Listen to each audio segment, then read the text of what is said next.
फिर तो नहीं चला ले बाबूजी के छोड़वावे नहीं। हाँ तोहनी के काला बैठा कि ऐसा ही छोड़ दे। कोर्ट से जमानत के पेपर लेके आई नहीं। हाँ हम तो जानते नहीं रहुआ यहीं ना छोड़ा। पुलिस ने पकड़ लिया ना मार मार के। गोपनाथ जी। जी सर। छोड़ दीजिए उसको। जाओ तुम्हारा जमानत हो गया।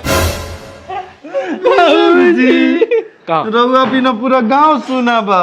एको को दोगलाई ना हो तो लगा गांव में। अब होई। लेकिन एगो बात हमरा बड़ा बुरा लागल। का? हमनिए से दोगलाई। हाँ। दोगलाई ना करती तो खेतवा जुताइत का?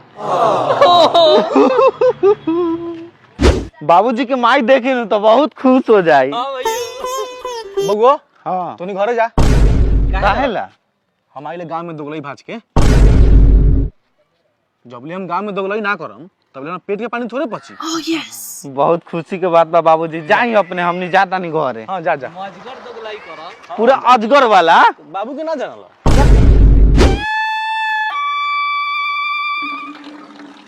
का होदा? मौगी से होता खुद ही खोदा। रे साला तू तो भल जेल से छूट के आइले है आ तोरा जेल से छूट के आते तो दोगलई स्टार्ट हो गेल। तोरे चलते ही गांव के नाम दोगलई टोला रखा गेल। अब साला तू तेगलई टोला रखेबे का रे साला? आ खुदवा मजाक न करत नहीं हो। तू हमरा से मजाक ना करई थई समझ ले। तो तोरा से मजाक थोड़े करबो। मौगी के बुला दे मजाक करेला। ए बबुआ सा आवता हई तोरा माई के छेरे के बात करई तई। का बेलवा बाबूजी? चलेगा।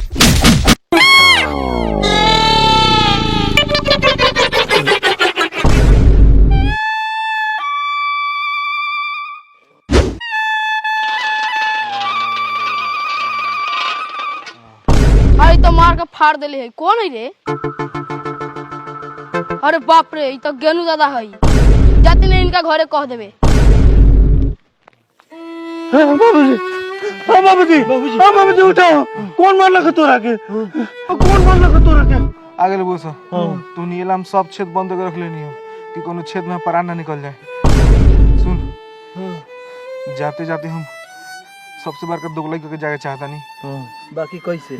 इन्हें सुन सब राज के बात बताई। सुन पुलिस बुला लिए सा।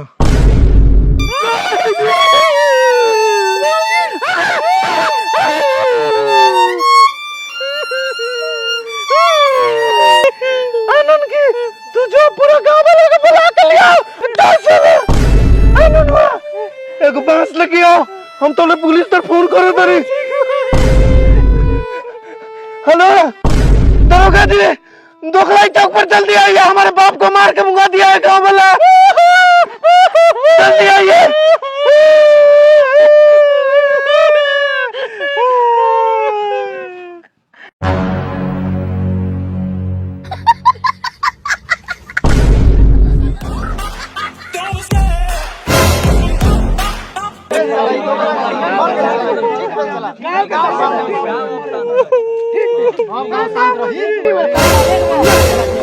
क्या हुआ बे? दरोगा साहब, हमरे बाप के गान में बांस पेल के गांव वाला सब मुंगा दिया। और सुन मेरे सब मरा है। गोपनाथ जी। जी सर। पूरा गांव वाला को अरेस्ट कीजिए था। छोरे साला के नुआ जिंदा रहले तइयो दोगलई करले, मर गेला के बादो दोगलई कैले आ जाते जाते सबनी गांव वाला के फंसा देले। गोपनाथ जी। जी सर। सामूहिक गिरफ्तार रस्सी निकालिए। जी सर। निकालिए था।